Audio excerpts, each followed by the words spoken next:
जनतंत्र है, प्रजातंत्र है या लूटतंत्र है, जनता कुछ समझ नहीं पा रही, क्योंकि जनता को गुलामी की आदत है। क्या कोई मरोड़ी, कोई फरोड़ी, कोई डीजी, कोई बूढ़े बीमार अनपढ़ लाइया नेता दबाव बना के IAS IPS से काम लेते हैं। सब बातें, वादे, भाषण, माड़ा, साफा, बड़े बड़े पोस्टर, कमंडल, मोर्चा और महामंडलेश्वर नकली बन के घूम रहे हैं, आरक्षण का लाभ लेते हैं और अपने फटा बनियान बाप का भूल जाते हैं। राजस्थान की भजनलाल सरकार के राज को भले ही 2 साल पूरे हो चुके और सरकार का जो ध्यान है वो पता नहीं कैसे दुनिया में सरकार का जो ध्यान है वो जा रहा है। सरकार तमाम दावे करती है, तमाम वादे करती है, हमने ऐसा किया, लेकिन लॉ एंड ऑर्डर की बात से अगर की जाए, जहाँ सरकार, हमें तो सारे ही क्षेत्रों में सरकार फेलियर नज़र आती है, इसमें कोई शक नहीं है। चाहे वो बेरोज़गारी हो, चाहे वो नौकरी हो, भर्ती हो, युवा, मतलब तमाम तरह की एक चीज़ ज़रूर दिखती है यहाँ पर कि हिंदू मुसलमान किस तरह से मतलब करना चाहिए। लेकिन लॉ एंड ऑर्डर की अगर बात करें तो इसमें सरकार शुरू से लेके आज तक, यानी 2 साल के बाद तक भी फेल होती जा रही है। तमाम तरह की घटनाएँ राजस्थान के अंदर खुलेआम डंके की चोट पर हो रही हैं। सवाई माधोपुर के बौली विधानसभा क्षेत्र के गांव कोडियाई में एक वृद्ध महिला कमला देवी के गर्दन और पैर काट दिए और उसके बाद उसकी हत्या हो गई और उसका जो जेवर है उसको लूट कर ले गए गुंडे लोग। आप समझ सकते हैं कि बहुत दर्दनाक ये घटना, इसकी जितनी निंदा की जाए उतनी कम है। हालांकि ये घटना और हुई थी कुछ महीने पहले इसी तर्ज पर। तो इस तरह से महिला, यानी बुजुर्ग महिला, जहाँ सीनियर सिटीजन का तगमा देते हैं वो सुरक्षित नहीं है। लड़की और जो औरतें होती हैं उनकी सुरक्षा की तो यही कह सकते हैं। राकेश आमजन ये हमारे साथ लगातार बने रहते हैं, हम इनसे बात करेंगे। राकेश, पिछले कुछ महीने पहले भी हमने इस पर एक बात की थी, इंटरव्यू लिया था आपका कि चांदी के कड़े मतलब पैर काट कर ये राजस्थान में भजनलाल के राज, उसके बाद आज जो घटना हुई है किस तरह से आप ये देखते हो, मतलब कि सरकार की स्थिति क्या है, बताएं थोड़ा। धन्यवाद प्रकृति और इन्वेस्टिगेशन जनता का। घटना तो देखना नहीं है, घटना तो घटित हो गई और लगातार हो गई। इससे पहले बावनवास में बुजुर्ग महिला वृद्धा के दोनों पांव काट के कड़े ले गए थे, जिसके आरोपी आज तक गिरफ्तार नहीं हुए, और फिर एक महिला के, गरीब के, बकरी चराने वाली के पैर काट के कड़े ले गए। सत्ता और विपक्ष लड़ रहा है अमर्यादित रूप से विधानसभा में। वेतन भत्ते उनके बन रहे हैं डेली के लाखों करोड़ों अरबों रुपए में।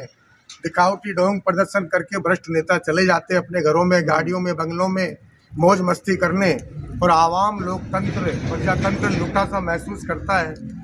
तो कहीं ना कहीं गलती जनता की है, जो अपनी सुरक्षा के लिए, अपने हितों के लिए, अपनी सुविधाओं के लिए, अपने अधिकार के लिए ऐसे भ्रष्ट, बीमार, बूढ़े, लांगिया, अनपढ़, गंवार नेताओं को चुन लेती है। कोई नेता तहसीलदार से लड़ रहा है, कोई SDM के झापट मार रहा है। तो कहीं ना कहीं लग रहा है कि ये जनतंत्र है, प्रजातंत्र है या लूटतंत्र है, जनता कुछ समझ नहीं पा रही, क्योंकि जनता को गुलामी की आदत है। गलत का विधिवत विरोध नहीं करना चाहती। हमने तो यहाँ लिख रखा है और कोई शर्म नहीं है, गलत का सदैव खुलकर विरोध करें। यदि आपको अपना हक अधिकार चाहिए, प्रजातंत्र सुरक्षित चाहिए, सुविधाएं चाहिए, सुबह आपको उठते ही ऑक्सीजन चाहिए, हवा, पेट, पानी शुद्ध चाहिए, खाने को चाहिए, शांति चाहिए, अपराध मुक्त समाज चाहिए, तो आपको गलत का सदैव खुलकर विरोध करना होगा। किसी भ्रष्ट, बीमार, बूढ़े, अयोग्य, लांगिया नेताओं के भरोसे आपको नहीं रहना होगा। अब आप देखिए, जो क्षेत्र इतना शक्तिशाली नेताओं का क्षेत्र है, जहाँ कोई मरोड़ी, कोई फरोड़ी, कोई डीजी, कोई नमो, कोई कौन सी देवी, कोई क्या, ऐसे क्षेत्र में कानून का खौफ नहीं है, अपराधियों में प्रजातंत्र की शुद्ध स्थापना नहीं है, वहाँ अफसरान का वर्चस्व नहीं है अपराधियों पर। वरना अगर खौफ हो तो क्या मजाल किसी की ये कील भी इधर हो जाए, और वहाँ पूरे पैर ही काट के और कड़ों को ले गए। लगातार ऐसी विभत्स घटनाएं, मानवता को शर्मसार करने वाली घटनाएं हो रही है। मेरा ये कहना है कि राजस्थान पुलिस का जो स्लोगन थानों पे बड़े बड़े अक्षरों में लिखा रहता है कि आम जन में विश्वास, अपराधी तो अपराधियों में भय, तो इसका मतलब इसको तो मिटा देना चाहिए कि अपराधियों में काहे का भय है। देखिए, कानून पालना के लिए बनाए जाते हैं, लेकिन जनता जागरूक नहीं है और जिम्मेदार उसकी पालना नहीं करते, राजनीतिक दबाव में या धन के लालच में। तो ये स्लोगनों को मिटाने से काम नहीं चलेगा।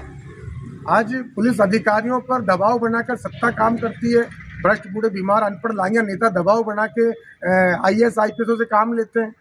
मतलब आज जो शिक्षा के मंदिरों में पढ़ के बड़ी बड़ी जगहों से आके बड़े बड़े पदों पे विराजमान होते हैं, उन पे कुछ भ्रष्ट, अनपढ़, लांघिया, बीमार नेता राज कर रहे हैं। तो उस देश की और जनता की दशा कैसी होगी?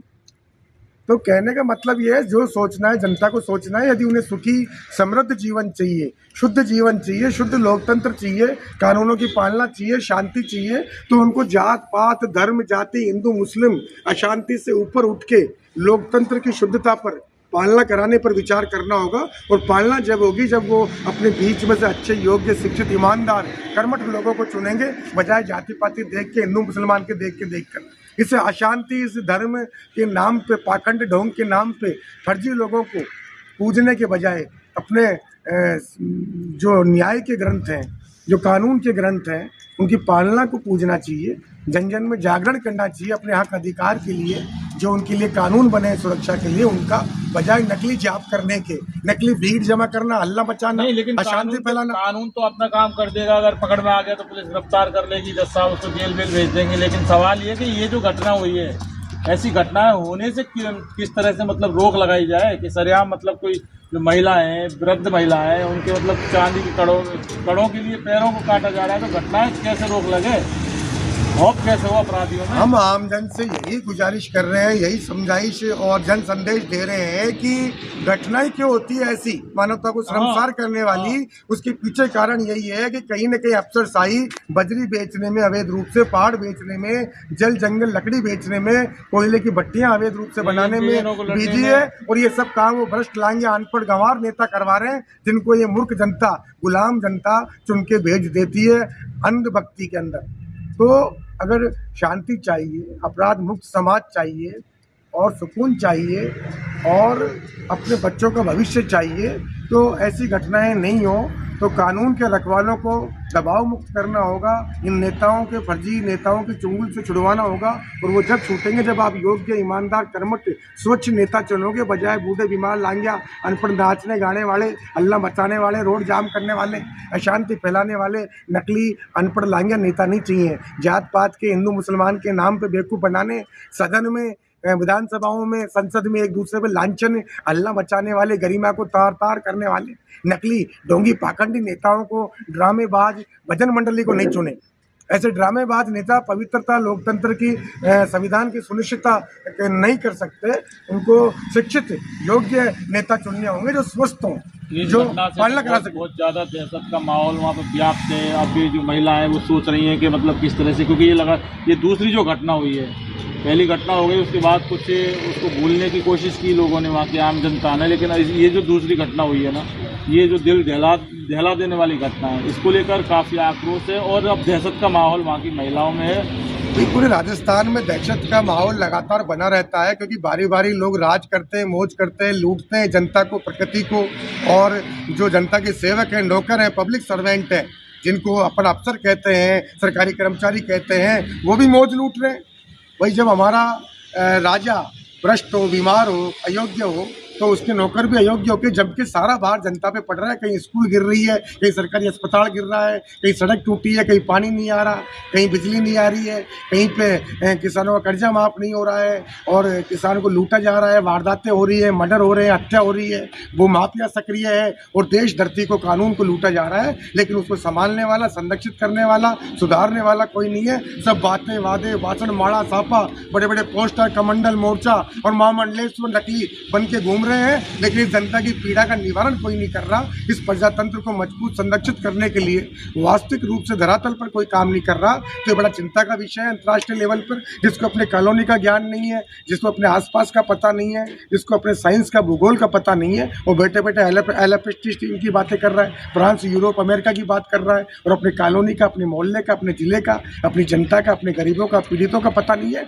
आरक्षण का लाभ लेते हैं और अपने फटा बनियान बाप का भूल जाते हैं। वो वो फटा नेकर भूल जाते हैं, पढ़ के पदों पर बैठ के जन सेवा भूल जाते हैं, लोकतंत्र की सुरक्षा भूल जाते हैं। भारतीय जनता पार्टी जो राम राज्य में जो महिला सशक्तिकरण है, तो यही माना जाए कि महिला सशक्तिकरण यही है, मतलब भारतीय जनता पार्टी का जो बड़े बड़ी बातें करती है। देखिए, किसान की, महिलाओं की सुरक्षा की, बच्चों की बात हो रही है, जबकि लगातार बलात्कार, रेप और उनकी रिपोर्टें दर्ज नहीं हो रही है, जांच नहीं हो पा रही है, अनुसंधान नहीं हो पा रहा, उनको टरकाया जा रहा है, बहलाया जा रहा है, दबाया जा रहा है। रोज धरना प्रदर्शन जनता को, किसानों को, मजदूरों को करना पड़ता है, रोज रास्ते जाम, जनता के कोई रोजगार की व्यवस्था नहीं है, दिशा की व्यवस्था नहीं है, बस बातें, वादे, भाषण, माड़ा, सापा, पोस्टर, हल्ला, जाम और दिखावटी प्रदर्शन हो रहा है। बारी बारी मौज कर रहे हैं, राज कर रहे हैं, जनता धरती प्रकृति को लूट रहे हैं। जागना होगा जनता को, आवाम को, मुल्क को और इन युवाओं को कि देश को किशोर ले जाना चाहते हो, वही गुलामी की परंगी 400 साल तक कोड़े, वही आक्रमणकारियों कोड़े, या यही अशांति, जातिवाद, मुस्लिम हिंदू धर्म,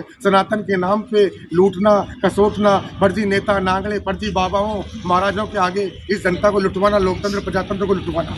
तो जनता सशक्त बने, जागरूक बने, अपने हक अधिकार मांगे, रोजगार, पानी, बिजली, स्वास्थ्य, शिक्षा, दवाई मांगे। इन फर्जी नेताओं से इनको हटाए, भगाए, देश को, धरती को, लोकतंत्र को, संविधान को बचाए। देखिए, संविधान कैसे बचेगा ये दूसरी बात है, और यहाँ पर अगर इस घटना की बात हम कर रहे हैं तो कानून अपना काम करेगा, वो कब करेगा, पुलिस अपना काम करेगी, कब करेगी, सवाल ये नहीं है। सवाल सबसे बड़ा ये है कि जो ये घटना हुई है, ये भारतीय जनता पार्टी के राम राज्य के महिला सशक्तिकरण की एक ताज़ी तस्वीर है।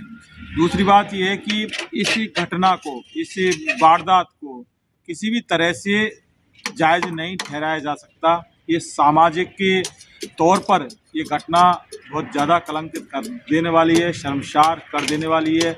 इंसानियत, मानवता, यानी कि जो भी बोले हैं वो वहाँ पर ये शर्मसार कर देने वाली है। और सबसे ज़्यादा अगर शर्मसार कर देने वाली है तो भारतीय जनता पार्टी के राम राज्य को, जिसमें महिला सशक्तिकरण के बड़े बड़े दावे किए जाते हैं, लेकिन सवाई माधोपुर के गोली के अंदर जो घटना हुई है उसने साबित कर दिया कि यही है मोदी सरकार का महिला सशक्तिकरण। इन्वेस्टिगेशन मीडिया के लिए पवन कुमार के साथ में जितेंद्र। सदैव प्रकृति, संविधान, कानून, जनता की जय।